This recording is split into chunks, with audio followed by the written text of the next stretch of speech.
Assalamualaikum warahmatullahi wabarakatuh. Kami dari kelas 11 MIPA 4. Saya Zikir Hakim sebagai koordinator. Saya Yuda Rizky Abdullah. Saya Bikin Rahmawati. Saya Wardai Sabibi. Saya Ahmad Rian Fiksaranapa. Kami berlima di sini akan menjelaskan materi tentang gelombang cahaya. Di sini kami akan menjelaskan tentang sifat-sifatnya. Apa aja itu ya? Tonton videonya. Untuk sifat yang pertama, yaitu cahaya dapat dibiaskan atau biasa disebut dengan refraksi.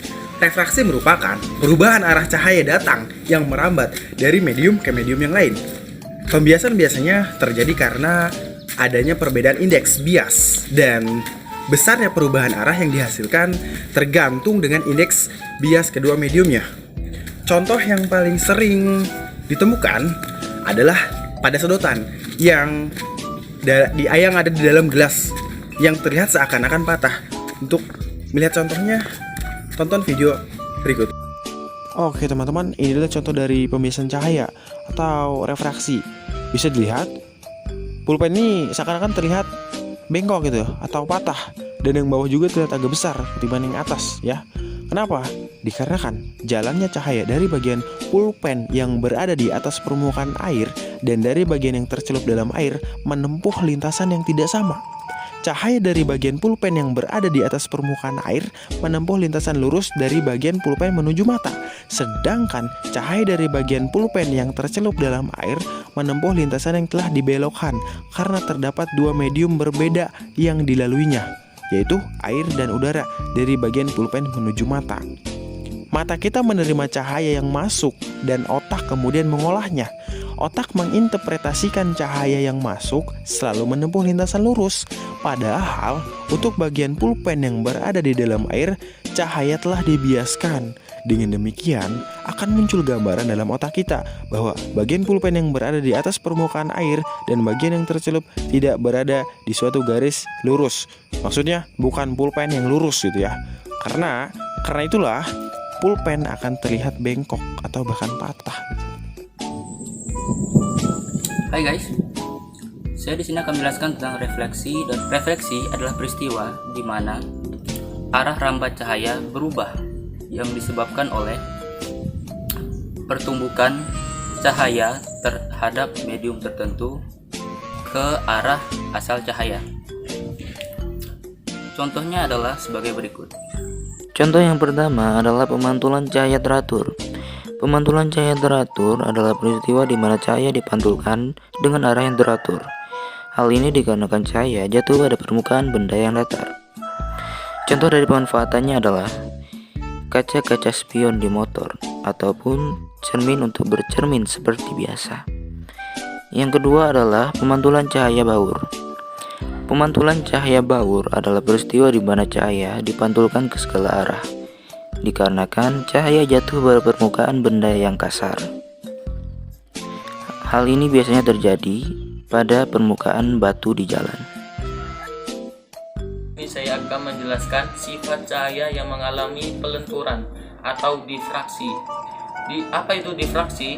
Difraksi cahaya merupakan kecenderungan gelombang cahaya yang dapat menyebar atau berbelok pada celah yang merambat. Difraksi dapat diamati dengan dua percobaan difraksi celah tunggal dan difraksi celah banyak. Contoh lainnya adalah seperti ruangan gelap yang kita buka pintunya tersorot dengan cahaya. Mari kita lihat videonya. Cek hidup. Oke teman-teman, ini adalah contoh difraksi cahaya. Cahaya memasuki ruangan gelap. Misalkan ada ruangan yang tidak ada sumber cahaya, ditambah lagi cahaya dari pintu dilarang masuk ke dalam ruangan karena tertutup. Dan ketika seseorang membuka pintu sebagian, Anda dapat mengamati bahwa cahaya menyembur ke dalam dengan tikungan melintasi tepinya dan di sekitar sudut pintu. Pintu berfungsi sebagai penghalang di jalur cahaya. Oleh karena itu cahaya membelok. Pembelokan ini tidak diragukan lagi, dikenal sebagai difraksi cahaya. Oke teman-teman, ini adalah contoh dispersi. Minyak bumi memiliki densitas yang rendah dibandingkan dengan air. Oleh karena itu, minyak bumi cenderung berada di atas permukaan air. Ketika seberkas cahaya dari matahari atau sumber cahaya lainnya jatuh pada permukaan minyak yang tumpah ke permukaan air, terbentuk pola cahaya berwarna karena fenomena dispersi yang dapat diamati dengan mudah dengan mata telanjang. Sifat selanjutnya adalah cahaya dapat disearahkan, yaitu polarisasi. Polarisasi merupakan keadaan di mana intensitas cahaya berkurang, dikarenakan sifat cahaya yang secara natural juga lurus dengan arah perambatnya, sehingga cahaya terbatas untuk satu arah bidang, dan jika diarahkan ke media polarisator, intensitas cahaya berkurang akibat berkurangnya komponen gelombang cahaya. Contoh penerapan sifat ini yang paling umum adalah filter pada kamera ELO. Contohnya adalah tonton video berikut. Check it out. Contoh polarisasi cahaya adalah warna biru pada langit, dikarenakan penghamburan cahaya matahari oleh atmosfer bumi yang menyebabkan langit berwarna biru. Contoh lainnya adalah kacamata hitam, terpolarisasi, ataupun filter cahaya pada kamera. Yang terakhir, interferensi gelombang. Interferensi gelombang adalah interaksi atau penjumlahan dua gelombang atau lebih yang membentuk suatu gabungan gelombang cahaya yang baru. Interferensi cahaya ini hanya memiliki dua syarat agar dapat terjadi.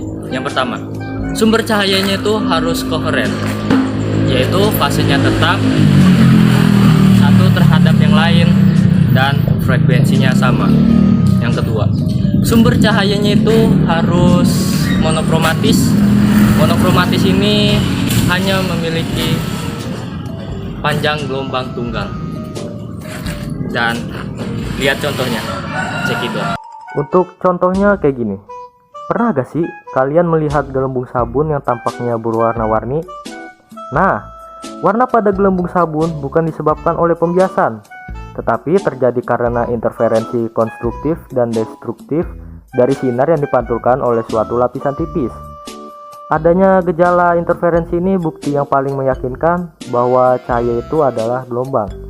Warna-warni terbentuk karena adanya interferensi gelombang cahaya yang memasuki lapisan tipis sabun.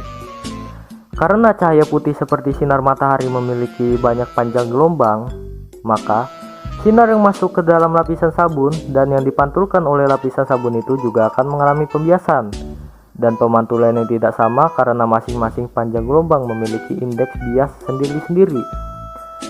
Lintasan yang dilalui masing-masing gelombang tidak sama. Sinar putih ini mengalami dispersi atau penguraian warna dan terbentuklah cahaya berwarna-warni. Karena cahaya yang jatuh ke gelembung sabun dipantulkan dan dibiaskan secara tidak merata, hal ini disebabkan indeks bias yang berbeda di tiap titik gelembung dan karena tidak samanya ketebalan gelembung sabun.